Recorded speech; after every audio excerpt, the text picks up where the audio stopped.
कल्पना कीजिए एक ऐसे तारों के पुल की जो मिल्की वे से सीधा एंड्रोमेडा गैलेक्सी तक जितना विशाल हो, और उसकी जब हम यात्रा करें तो हमें वहां अरबों तारे एक सीधा रोड बनाते हुए नजर आए। अगर आप सोच रहे हैं कि मैं कुछ ज्यादा ही कल्पना में खो रहा हूं, तो जिस चीज के बारे में मैं आज बताने जा रहा हूं वह स्पेस साइंस में पहली बार इतने बड़े आकार में खोजी गई है कि हमारी मिल्की वे और एंड्रोमेडा गैलेक्सी भी उनके सामने छोटी लगे। तो आखिर ये चीज क्या है? क्यों वैज्ञानिक इस पर लगातार डी कर रहे हैं? और क्या सच में तारों का इस तरह का कोई पल हो सकता है? इन्हीं सभी बातों को जानने के लिए चलिए मेरे साथ एक बार फिर से ब्रह्मांड में गैलेक्सी और तारों की यात्रा पर, जहां आप मेरे स्पेसशिप में बैठकर उस स्टार की ओर भी जाएंगे जो वाइजर 1 से भी 135 गुना तेजी से गैलेक्सी को छोड़कर भाग रहा है। तो चलिए अपनी यह यात्रा शुरू करते हैं। हमारी आकाश गंगा यानी मिल्की वे गैलेक्सी इस ब्रह्मांड में एक एवरेज साइज गैलेक्सी है, करीब 1 लाख लाइट ईयर लंबी और 1600 लाइट यह चौड़ी आकाश गंगा लगभग 200 अरब तारों का घर है। यहाँ इतने तारे हैं जिन्हें आप गिनने बैठोगे तो आपको 6500 साल ही लग जाएंगे। पर इससे भी 2 गुना विशाल हमारी पड़ोसी आकाश गंगा एंड्रोमेडा है। करीब 1000 अरब तारों को अपने में समाये आकाश गंगा बहुत बहुत विशाल है। और यह तो आप जानते ही हैं कि ये दोनों आकाश गंगा ऐसे ही 52 और गैलेक्सी के ग्रुप में आती हैं, जिसे हम लोकल ग्रुप कहते हैं। अब यही लोकल ग्रुप दूसरे विशाल ग्रुप्स के साथ मिलकर के और बड़ा ग्रुप बनाता है, जिसे हम एक क्लस्टर कहते हैं। और इन्हीं क्लस्टर के साथ मिलकर के एक विशालकाय सुपर क्लस्टर का निर्माण होता है। हमारा लोकल ग्रुप वर्गो सुपर क्लस्टर का हिस्सा है, पर हम इस सुपर क्लस्टर को सही से कभी ना तो देख सकते हैं और ना ही स्टडी कर पाते हैं। इसके विशाल आकार के कारण हम इसे सही से नहीं देख सकते हैं। वैज्ञानिक फिर इस तरह के सुपर क्लस्टर को स्टडी करने के लिए करोड़ों लाइट ईयर दूर किसी खास क्लस्टर पर फोकस करते हैं और फिर उसकी स्टडी करके हमारे लोकल ग्रुप और बिगो सुपर क्लस्टर के बारे में अनुमान लगाते हैं। इसी तरह का एक क्लस्टर हमारी गैलेक्सी से 32 करोड़ लाइट ईयर दूर है, जिसे एस्ट्रोनॉमी साइंस में सबसे ज्यादा पढ़ा जाता है। द कोमा क्लस्टर सबसे ज्यादा रिसर्च किए जाने वाला क्लस्टर है, जिसके अंदर करीब 1000 से ज्यादा गैलेक्सी है। यहाँ मौजूद 20 सबसे राइट गैलेक्सी को आप अपने टेलीस्कोप में देख सकते हैं। वैज्ञानिकों ने इसी गैलेक्सी क्लस्टर को सबसे पहले देखकर डार्क अर्क को डिटेक्ट किया था। यहाँ पर मौजूद गैलेक्सी एक दूसरे से बहुत तेजी से दूर जा रही थी। वैज्ञानिकों को लगा कि यह क्लस्टर अब बिखर सकता है, पर ऐसा नहीं हुआ, जिसे वैज्ञानिकों ने यहाँ पर कैलकुलेशन और ग्रेविटी को माप कर यह पाया कि इस गैलेक्सी में कोई अज्ञात चीज है, जिसका मास इतना ज्यादा है कि वह लगातार एक्सपेंड होती गैलेक्सी को बांधे रख रहा है। वैज्ञानिकों ने फिर इस चीज को डार्क मैटर नाम दिया। करंट स्टडी की माने तो कोमा क्लस्टर का 90 पर मास आज भी डार्क मैटर के कारण ही है। इसी तरह हमारी गैलेक्सी में भी 85 पर मास डार्क मैटर है। यही डार्क मैटर हमारी गैलेक्सी को स्पाइरल शेप देता है और इसे ग्रेविटेशनली बाउंड रखता है।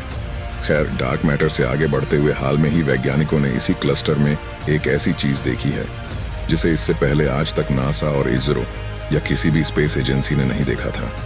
यह चीज आकार में मिल्की वे गैलेक्सी से भी 10 से 15 गुना विशाल है, पर इसे पहली बार डिटेक्ट किया गया है। तो आखिर यह क्या चीज है और क्यों कोमा क्लस्टर में इसे पहली बार ऑब्जर्व किया गया है? आइए जानते हैं। 30 नवंबर 2023 वैज्ञानिकों ने पहली बार एक रिसर्च पब्लिश की, जिससे पूरी एस्ट्रोनॉमी की दुनिया में एक नई बहस छिड़ गई। यह पहली बार था जब वैज्ञानिकों ने किसी गैलेक्सी क्लस्टर में तारों की एक ऐसी स्ट्रीम यानी एक लाइन देखी जो आकार में हमारी आकाश गंगा से 10 गुना विशाल थी। यह तारों की एक विशाल नदी की तरह दिखाई दे रही थी। करीब 17 लाख लाइट ईयर में फैला तारों का यह झुंड आज तक किसी को नहीं दिखाई दिया था। यह इस तरह से छिपा था कि इसे किसी खास टेलीस्कोप के जरिए ही देखा जा सकता था। आप स्क्रीन पर कोमा क्लस्टर के इन विशाल गैलेक्सी के नीचे इस स्टेलर स्ट्रीम को देख सकते हैं। यह देखने में बहुत ही धुंधली दिखाई दे रही है। ऐसा लग रहा है जैसे एक विशाल नदी की लहर हो। वैज्ञानिकों ने इसका नाम जाइंट कोमा स्ट्रीम रखा है।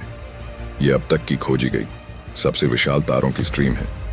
पर यह कैसे बनती है और क्यों इसे गैलेक्सी और उनके विशाल क्लस्टर में देखा जाता है, इसे लेकर आज भी रहस्य कायम है। वैज्ञानिक ने स्ट्रीम को बेहद खास टेलीस्कोप के जरिए देखते हैं। ये खास टेलीस्कोप गैलेक्सी के हेलो को पढ़ने के लिए बनाए गए हैं। गैलेक्टिक हेलो को हम पृथ्वी पर लगे विशाल टेलीस्कोप के जरिए स्टडी करते हैं। पर इससे पहले हम आगे बढ़े, मैं आपको गैलेक्टिक हेलो के बारे में 1 मिनट में बता देता हूं। इसके जरिए ही हम इस विचित्र स्ट्रीम को आगे समझ पाएंगे। अगर आप मिल्की वे गैलेक्सी को देखें तो आप इसे स्पाइरल फॉर्म में देख पा रहे हैं।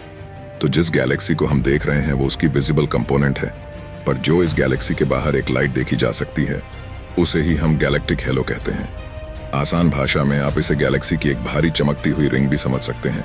पर यह हेलो 3 वजह से बनता है, जिसमें पहला है स्टेलर हेलो, यानी तारों के महाविशाल ग्रुप्स जिन्हें हम ग्लोबुलर क्लस्टर कहते हैं, जो गैलेक्सी के बाहर होकर भी एक तरह से इसका हिस्सा है। वे अपनी चमक से गैलेक्सी के रीजन को और आगे बढ़ा देते हैं। इनके अलावा भी कुछ ऐसे तारे हैं जो स्पाइरल फॉर्म से दूर गैलेक्सी के ही चक्कर लगाते हैं और इसी का हिस्सा होते हैं।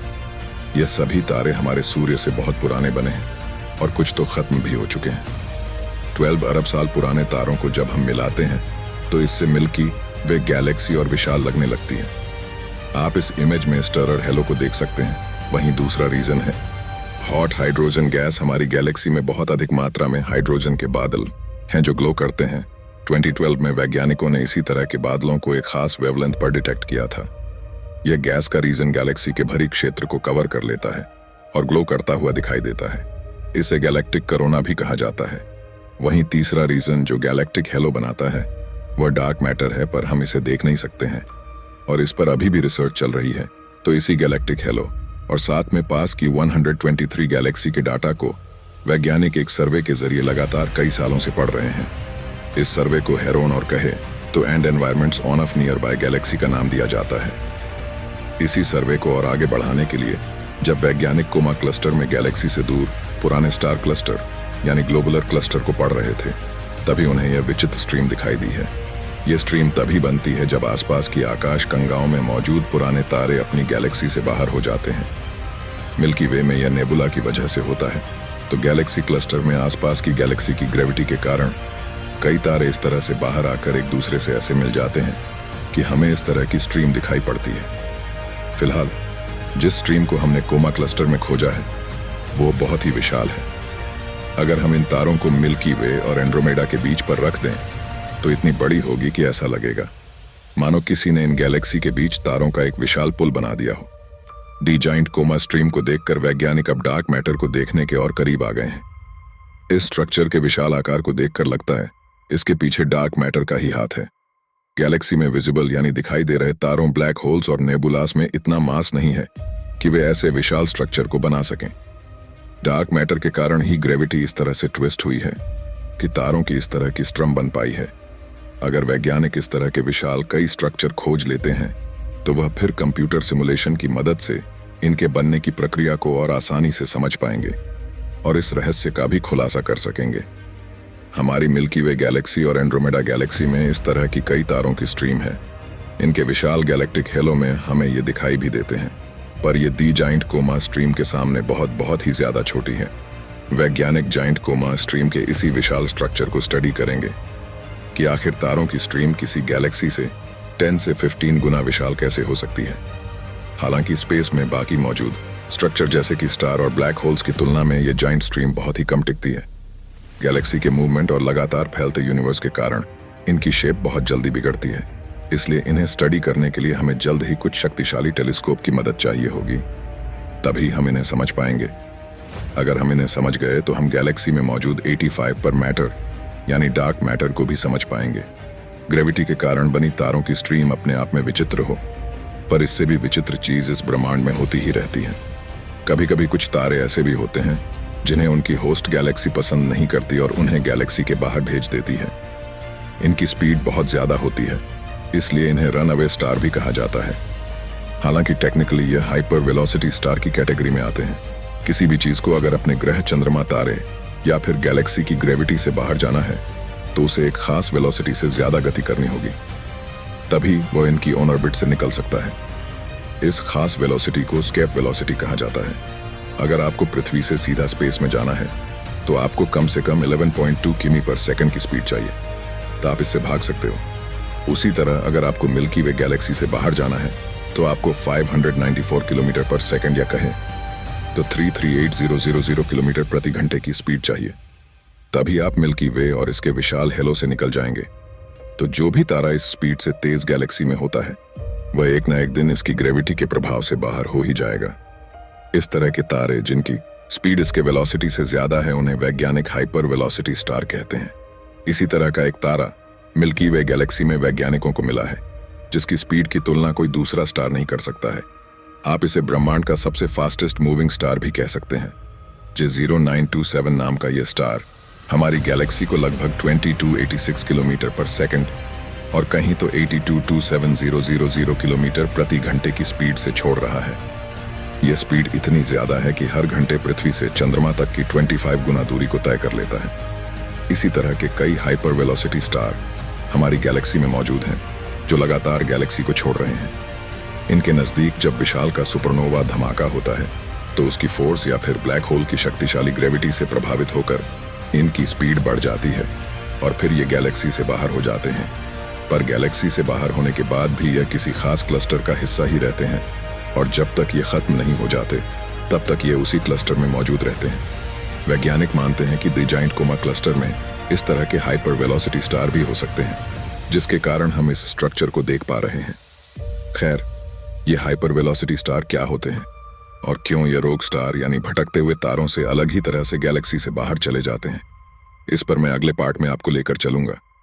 फिलहाल हमारे लिए सबसे बड़ी पहली ये जायंट कोमा स्ट्रीम और इसका विशाल आकार है, डार्क मैटर और डार्क एनर्जी का रहस्य। अगर इससे कुछ भी हद तक सुलझ पाया तो हम बहुत कुछ यूनिवर्स के बारे में जान सकेंगे। यह हमारे लिए आइंस्टाइन मूवमेंट होगा, यानी हम अपनी समझ से आगे किसी चीज को समझ पा रहे होंगे। दोस्तों, इस वीडियो में इतना ही। यहाँ मैंने मिल्की वे गैलेक्सी से भी 10 गुना विशाल तारों की एक ऐसी नदी या कहे तो स्ट्रीम के बारे में बात की है जिसे पहली बार वैज्ञानिकों ने इतने विशाल रूप में देखा है। इसके जरिए डार्क मैटर का रहस्य सुलझ सकता है और हम यह जान सकते हैं कि डार्क मैटर कैसे ग्रेविटी को प्रभावित करता है और क्यों यह ग्रेविटी को छोड़कर किसी दूसरी फोर्स से इंटरेक्ट नहीं होता है। इसके अलावा हमने हाइपर वेलोसिटी स्टार J0927 के बारे में समझा, जो इस समय ब्रह्मांड का सबसे तेज तारा है। यह वाइजर 1 से भी 135 गुना तेज स्पीड है। आज तक हम इतने तेज स्टार को कभी नहीं खोज पाए थे। इन चीजों को देखकर लगता है कि हमारा ब्रह्मांड वास्तव में कितना विचित्र है। दोस्तों, मुझे उम्मीद है कि आपको यह वीडियो अच्छा लगा होगा, तो इसी बात पर जी भर के कमेंट कीजिए और वीडियो को शेयर भी कीजिए। इसके साथ साथ आप चैनल को सब्सक्राइब कीजिए। आपका दोस्त मिस्टर रेड फैक्ट।